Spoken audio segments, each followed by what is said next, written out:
के वक्त के बादशाह, तूने फकीरों से अदावत की है, अब देखना तेरे तख्त और ताज का क्या होगा। नमस्कार, मैं किशन साहू आपको वक्फ बोर्ड द्वारा किए जा रहे जमीन की जुर्म की दास्तान सुनाने जा रहा हूँ, जिसमें एक जमीन का जुर्म जो मध्य प्रदेश वक्फ बोर्ड के चेयरमैन सनवर पटेल की नियुक्ति पर सवाल उठाता। इस एपिसोड में आपको सबूतों के साथ बताया जाएगा कि वक्फ बोर्ड के अहित में सनवर पटेल का हित है।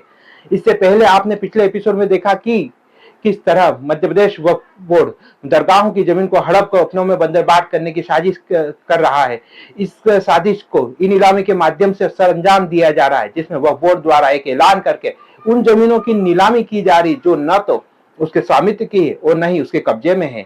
अधिक जानकारी के लिए वक्फ बोर्ड में जमीन का जुर्म एपिसोड 1 देखें, लिंक डिस्क्रिप्शन बॉक्स में दी गई है। आज के जमीन की जुर्म की दास्तान मध्य प्रदेश वक्फ बोर्ड की सदारत करने वाले सनवर पटेल से जुड़ी हुई है, जिसमें सनवर पटेल ने अपने पिता शेर मोहम्मद पटेल द्वारा वक्फ की जमीन पर बेजा कब्जा करने में न सिर्फ सहयोग किया बल्कि अपने प्रभाव से वक्फ बोर्ड के रिकॉर्ड में फेरबदल करवाकर अपने पिता को लाभ पहुंचाया और कौम और मुल्क के आइन के साथ गद्दारी की।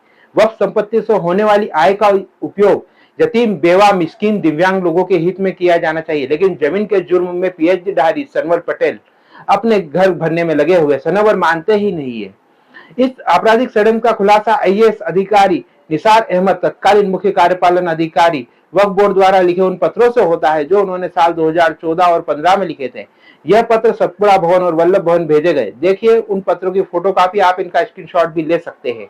मामला साल 2013 का है, जब वक्फ बोर्ड के मुख्य कार्यपालन अधिकारी दाऊद अहमद खान ने एक सुनियोजित आपराधिक षड्यंत्र के तहत अपने अधिकार क्षेत्र से बाहर जाकर वक्फ सर्वे सूची के आधार पर तैयार राजपत्र दिनांक 13 सितंबर 1985 के अनुक्रमांक 705 में प्रकाशित वक्फ संपत्तियों को स्वयं के स्तर पर निर्णय लेकर उन्हें डोर नोटिफिकेशन करने हेतु मध्य प्रदेश राजपत्र में दिनांक 12 फरवरी 2013 को प्रकाशित कर दी गई, जिसमें वक्फ दरगाह ख्वाजा बुरहानुद्दीन, ग्राम कालियादेह, तहसील घटिया, जिला उज्जैन, वक्फ से संबंधित भूमि जो वक्फ बोर्ड में पंजीयन रजिस्टर अनुक्रमांक 34 पर दर्ज है, जिसका पंजीयन 5 जनवरी 1963 को किया गया, वक्फ रिकॉर्ड से हटा दिया गया, जिसका लाभ सनवर पटेल के पिता शेर मोहम्मद पटेल को मिला। इस मामले में सबसे अहम भूमिका तत्कालीन वक्फ बोर्ड के मुख्य कार्यपालन अधिकारी दाऊद अहमद खान की है।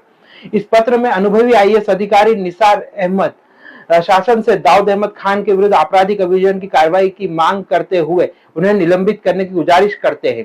सनवर पटेल अपने पिता की संपत्ति के उत्तराधिकारी हैं।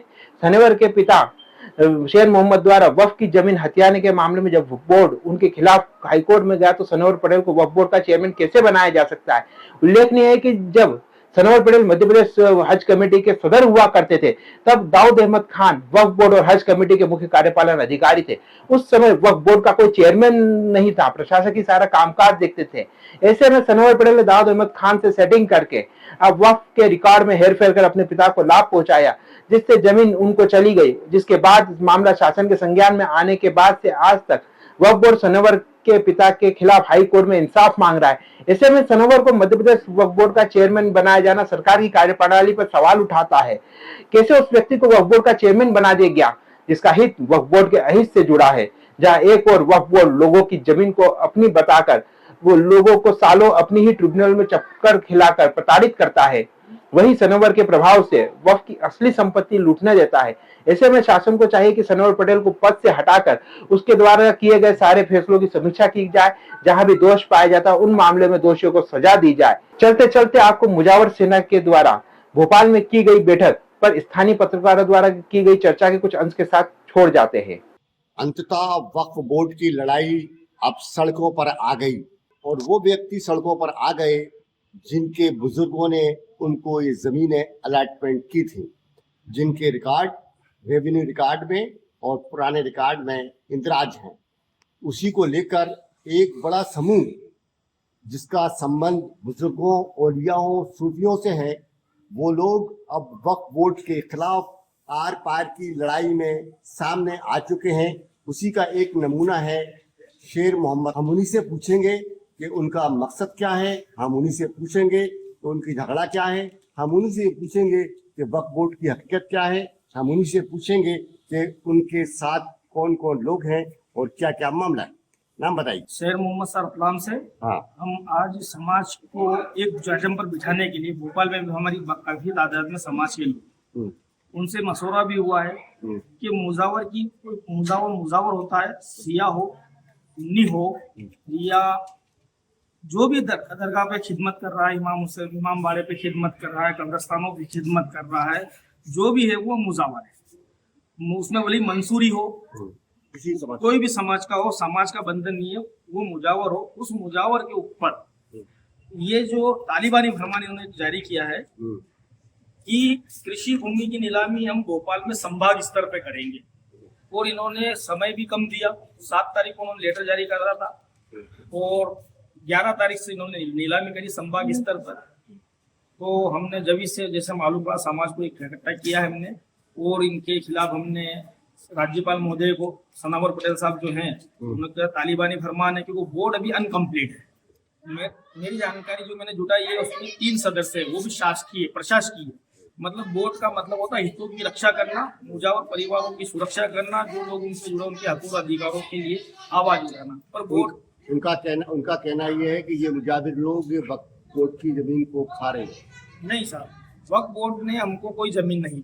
पहली चीज, वक्फ अधिनियम 1954 में बना है, और वक्फ अधिनियम 1954 में इसलिए बना है कि जो लोग हिंदुस्तान छोड़कर पाकिस्तान चले गए थे, पंडित जवाहरलाल नेहरू ने उन वक्फ प्रॉपर्टी की हिफाजत के लिए, जिन लोगों ने वक्फ करी थी, राजा महाराजा ने कुछ संधि के तहत, समझौते के तहत नवाबों ने जो जमीनें दान दी थी या वक्फ कर दी थी, लिखित वक्फ या मौखिक वक्फ, उस पर भी व्यवस्थाएं करे, देखे, हमें उससे लेना देना नहीं। पर उसकी आड़ में अपने चहेतों को, लोगों को, जैसे कि सनावर पटेल साहब खुद एक काश्तकार है, और नायता पटेल में अधिकतर लोग काश्तकारी से जुड़े हुए हैं, तो अधिकतर इन्होंने एक सोची समझी साजिश के तहत कि बोर्ड अनकम्प्लीट है और इनके लोगों को घुसड़ने के लिए ये इन्होंने ई नीलामी का मतलब यहाँ आयोजन करा, और कई रसीदें जो इन्होंने काटी है। सनावर पटेल चेयरमैन है साहब ये। हाँ। और इनका वक्त की जो दरगाह है उज्जैन के कालिया देह, हाजा कालिया देह दरगाह है, उस पर भी इनके परिवार का या बाप का है, तो इन्हीं का कब्जा है ना, और ये डिफाल्टर है, पहले तो चेयरमैन बनने की योग्य भी नहीं है, और इनको शासन से मैंने लिखा पढ़ी भी की है कि इनको हटाया जाए। अच्छा, और ये कहते हैं, इनका कहना है कि मुजाहिर एक वर्ग विशेष के होते हैं, जाति के होते हैं, फकीर। हाँ बिल्कुल, देखो जो सुप्रीम कोर्ट ने भी अपने निर्णय में कहा है कि पुजारी का बेटा ही पुजारी बनेगा, वो मुजावर जो है वो मुजावर बनेगा। हम वक्फुल औलाद हैं, ये हम इसके मालिक हैं। हम खैरात में या तो मध्य प्रदेश शासन ने आदेश की आजादी के बाद एक इंच जमीन किसी साधु संत और फकीर को नहीं दी है। जिन राजा महाराजाओं ने मंदिर के लिए जमीनें दी थी, दरगाहों के लिए जमीनें दी थी, उन्हीं राजा महाराजा ने हमको दी है। वो जो लाभ शासन उनको दे रहा है वही लाभ हमें मिलना चाहिए। हमारी जमीनों पर अभी वर्तमान में प्रबंधक के रूप में कलेक्टर है, ना ही कि वक्फ बोर्ड है। क्या इतिहास है फकीरों का इतिहास साफ बताने की जरूरत नहीं। हम हिंद के बादशाह ख्वाजा मोइनुद्दीन सरकार के आने से इस्लाम फैला है। उनकी कई करामातें हैं कि राजा अजयपाल जोगी जो अपने वक्त का बहुत बड़ा जादूगर था, जिसमें सारी खूबियां और ताकतें थी, वो अंजाम पूरा किस्सा दुनिया सुनती है, मुझे अलग से सुनाने की जरूरत नहीं है। और हम फकीर हैं।